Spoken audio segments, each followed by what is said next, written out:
আমাদেরকে সমর্থন দিয়েছে, 3টা জেলা পরিষদ উপহার আমাদেরকে দিয়েছে। আমরা যখন এই 8টি সমষ্টিতে টিকিট দিয়ে প্রচারে আমরা নামি, তখন অনেক ঘাত প্রতিঘাতের মধ্যে দিয়ে আমরা ক্যাম্পেইনিং করতে হয়েছে, যেটা আপনারা সোশ্যাল মিডিয়ায় পেয়েছেন। আমি আর সেটা পুনরাবৃত্তি করতে চাই না।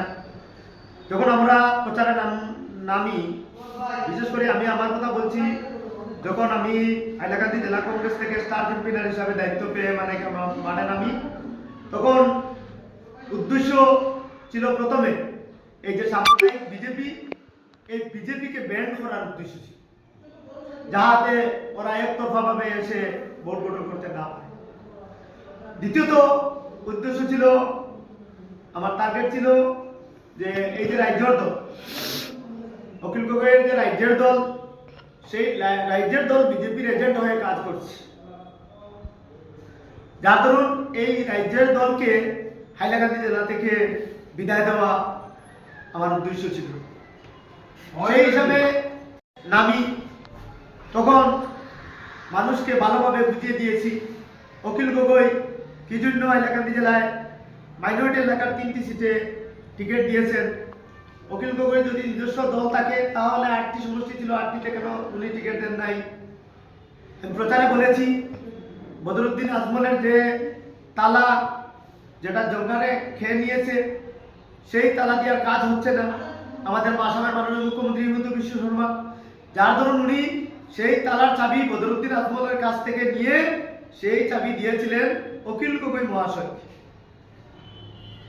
উনি সেই চাবি নিয়ে এসেছিলেন দায়িত্ব নিয়ে হাইলাকান্দি জেলার এই যে মাইনরিটি এলাকার 3টি সিটে উনি টিকিট দেবেন এবং 3টি সিটে কংগ্রেসকে পরাস্ত করে বিজেপিকে জয়ী করার উদ্দেশ্যে, বা তার শরিক দল এজিপিকে জয়ী করার উদ্দেশ্যে। সেটা আমরা ভালোভাবে মানুষকে বুঝিয়ে দিয়েছি, কারণ আমাদের মানুষ সহজ সরল মানুষ। আমাদের মানুষ একবার বদরুদ্দিন আজমল সাহেবকে বিশ্বাস করে উজাড় করে ভোট দিয়েছিল। পরবর্তীতে সময় লেগেছে, দীর্ঘদিন পরে বুঝতে পেরেছেন যে বদরুদ্দিন আজমল বিজেপির এজেন্ট। অনেক ক্ষতি আমাদের হয়েছে করছেন ওদেরকে আনার জন্য কংগ্রেসে। এখন প্রাক্তন সভাপতির কি ক্ষমতা আছে কংগ্রেসের মধ্যে এনে দেবে নাকি, এটার একটু স্পষ্টীকরণটা যদি আপনি দিতে পারেন তো ভালো হয়।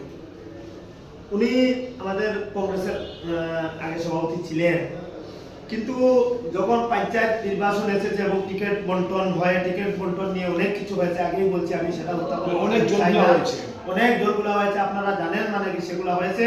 এবং সেগুলা কি আমাদের স্টেট কমিটি আইসিসি কি ইনকোয়ারি করছে। এই যে প্রাক্তন সভাপতির বিরুদ্ধে ডাইরেক্ট কি টিকিট বিক্রির অভিযোগ এসেছে, অনেক কিছু এসেছে।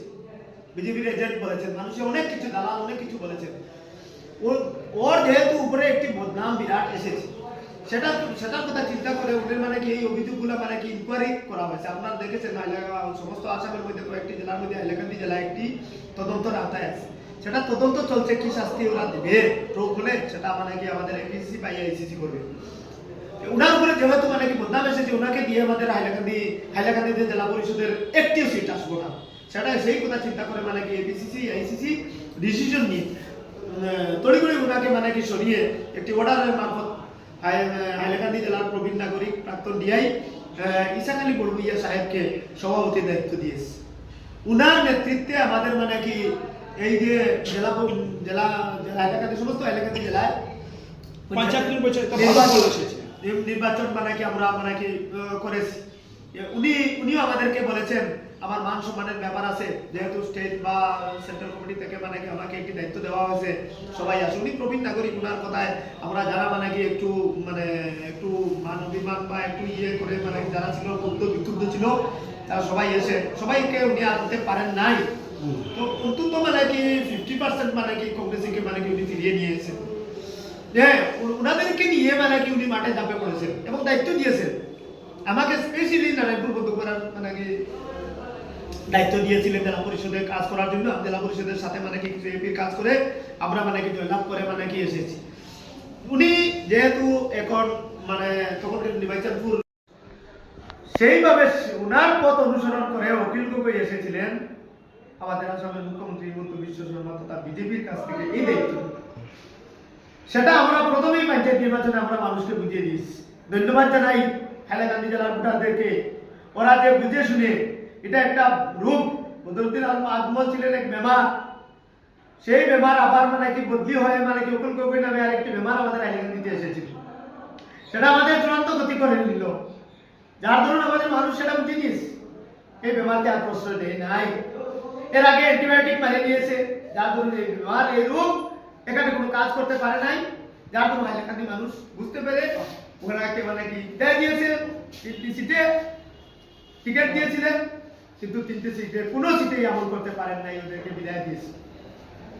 কিন্তু তার সাথে সাথে আমি একটু দুঃখিত, রাজ্যের দলের হয়ে যারা মানে কি টিকিট নিয়েছিলেন তারা হেরে গেছেন, ব্যক্তিগতভাবে তাদের সঙ্গে আমার কোনো দুশ্মনী নেই, কিন্তু এই দলকে বিদায় দিতে হাইলাকান্দির জনগণ যেভাবে মানে ওদেরকে বিদায় দিয়েছে তার দরুন আমি ওদেরকে ধন্যবাদ জানাই, কারণ আমাদের রাজনৈতিক ভবিষ্যৎ পরিষ্কার হয়ে গেছে।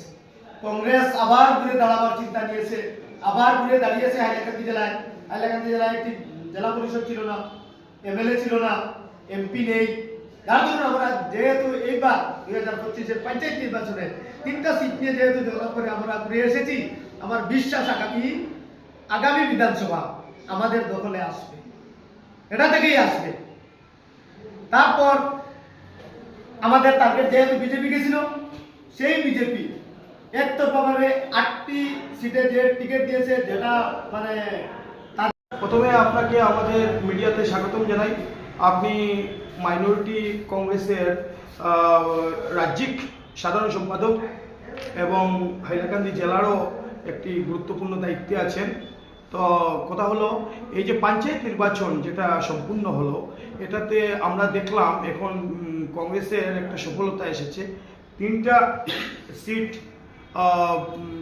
জেলা পরিষদ কংগ্রেসের দখলে গেছে এবং আঞ্চলিক পঞ্চায়েত স্তরেও অনেকগুলো সিট কংগ্রেসের দখলে গেছে। আপনারা এই ব্যাপারে যে মনে করেন জেলা পরিষদের ভোট একটা এবং 5টি ব্লকের ব্লকের ভোট, এটা গঠনের ক্ষেত্রে আপনারা আপনাদের কংগ্রেসের ক্যান্ডিডেটদের নিয়ে, বিজয়ী প্রার্থীদের নিয়ে আপনারা কি প্ল্যানিংটা নিচ্ছেন, 2-4টি কথার মাধ্যমে অবগত করুন। ধন্যবাদ আমার সাংবাদিক বন্ধুবর সিপিয়ান রাজদা, অত্যন্ত সুন্দর প্রশ্ন আমাদের আপনি হাইলাকান্দি জেলা কংগ্রেস ভবনে এসে আমাকে করেছেন।